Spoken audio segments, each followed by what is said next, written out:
Your thoughts on this afternoon then? Fantastic 3 points first and foremost. Horrible game of football. Horrible conditions, which we knew it was going to be. You know, it's like this in August here. You always get the wind, running track round it, makes it more of a battle than any football played. Turned up this afternoon and the pitch is awful. They had a game on it last night. You know, their manager's apologising because there was a game on it last night and they've not done any work on it and it's rutted. It's a Sunday morning pitch and, you know, you've got to try and play a certain way, which really, you know, we couldn't do. And when you come to places like Goole, you have to try and dig in, be physically strong and hard to break down and hard to beat. And we've done that in absolute abundance today. I thought we were superb, start to finish. Game of 2 halves. Obviously, the wind was always going to dominate proceedings, and pretty similar to last week. We made the most of the conditions in both halves with a better team. You had a 20-minute spell sort of around the goal where you could have scored like 3-4. Yeah, I mean, could have got a hat trick in 3 minutes. It could have been 5 again, and Ben could have had a hat trick. Keeper's made 2 really good saves. Ben's had a one-on-one save. Just gone shy of the post with 1 chance. It could have been 5 at half time. Perhaps should have been. But having said that, they were sharp on the break. Their 2 front men were lively, and I didn't think first half we were that tight in midfield. We were a little bit loose, and their midfield, their 2 central midfielders were running at our back 4 a little bit too often, which obviously made it difficult for Shooter and JJ Woody and Studge to track the runners of the front 2. But we looked at that set at half time and second half.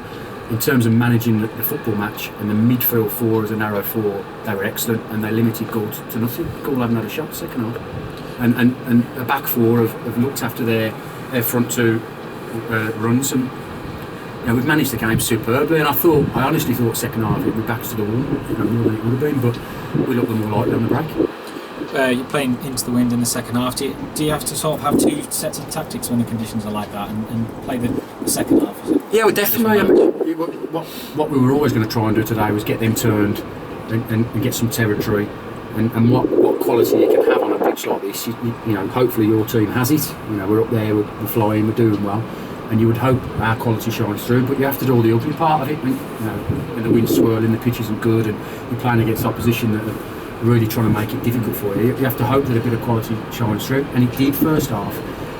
Still thought we could have kept the ball better in the final third first half, but second half the tactics completely changed because, you know, everything you hit just gets held up in the wind. So you're asking players, full-backs, centre halves, central midfielders to overhit things, which will hold up a little bit more for Ben and for Marv, and we did that. And I thought, you know, counter-attacking wise, although we didn't have many goal scoring opportunities, we kept the ball better in the final third and just made it ugly.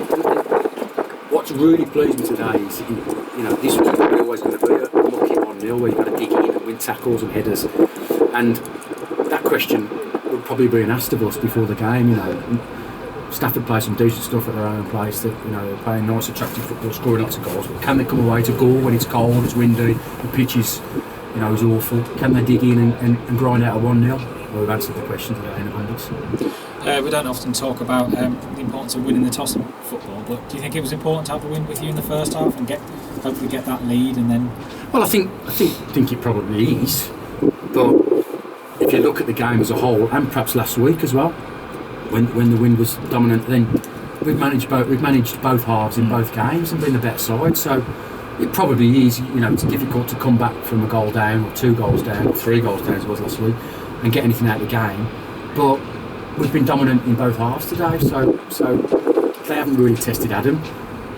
Well, we haven't tested their Coop second half, but we've managed the game well. So it's all about when you have the conditions, what you do with them, and we were more of a threat. Obviously, the 3 or 4 chances we missed, but we were a threat in their box with Dakes and Marvin and the physical presence. So maybe, and that's going in our favour, and certain things do go your way when you're top, but I don't think the toss of the coin won today. I think Stafford Rangers won it.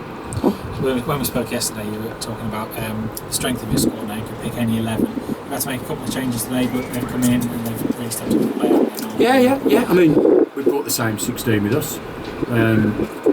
Dakers, Josh and Macca all had fitness tests. Josh was okay, but not 100%. Macca was fit to play, really, but, you know, wasn't 100%, but wanted to play.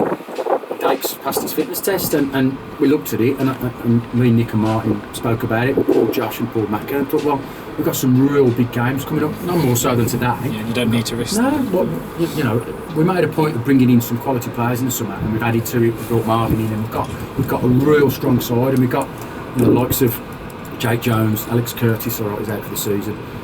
Joe Thomas, you know, we've got some players not even in the squad that fight to get in. But I didn't think it was worth the risk today. You put Josh Craddock in there, the kind of game it was, and Macca, and you could lose them for a month.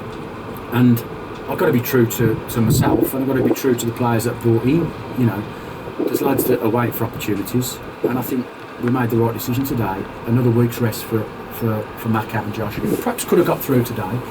But we've shown the strength in depth. Levo's gone in there and done really well. I thought Marvin was excellent up front. And Dakes has just shown how versatile he is. He's gone back in there. Second half, I thought he was immense. Won his headers, kicked people, bullied people. It was hard to break that. You know, it just shows that I can pick any 11 and it's strong. And I think those tactics today worked. And we've got two players that are slightly carrying. We'll get another extra week's rest.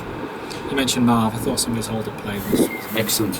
First half, you know, his hold-up play was really good in terms of he brought Ben into play and got us opportunities. The one where he chested Adams' kick out of his hands and put Ben in, he should score. Ben really there.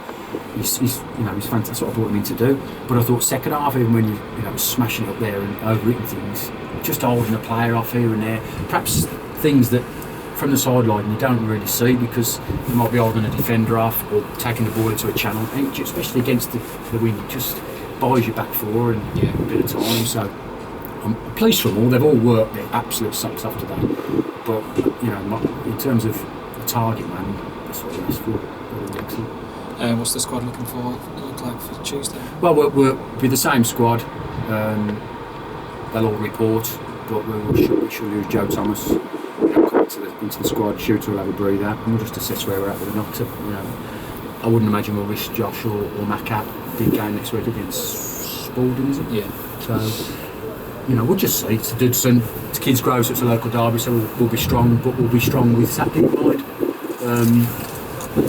Now I'm pleased. I'm really pleased for the lads that have played, and I'm pleased we got 3 points. I'm pleased those tactics worked that we spoke about, and I'm pleased that the side that we put out didn't weaken what we've been doing well the last few weeks. So it proves the strength and depth we've got. Fair play to the lads. And Colville losing means you've got a 9-point gap at the top. That's quite a nice gap over this point in the season. Yeah, it is, and it's a nice gap, and 12 to Shore Lane, which is good. But I'm not really worried about what Colville and Spalding and Shore Lane do. I'm worried about us and making sure that, you know, the way we've been playing the last few weeks and we continue to do. We've got good habits. There's repetition in the side. Everybody knows their role, and just keep doing what we're doing. That points gap will be needed because I think through Christmas with the backlog of games and you play four games over a 10-day period. There's going to be some points dropped at some point somewhere. Hopefully not so much us, but everybody's going to be needed, and it'd be nice to have that little gap. It probably means now up to Christmas we're going to be top of the table, but there's still a massive long way to go, and just continue on the road to what we're doing. We'll look to get a result at home next Saturday against Spalding.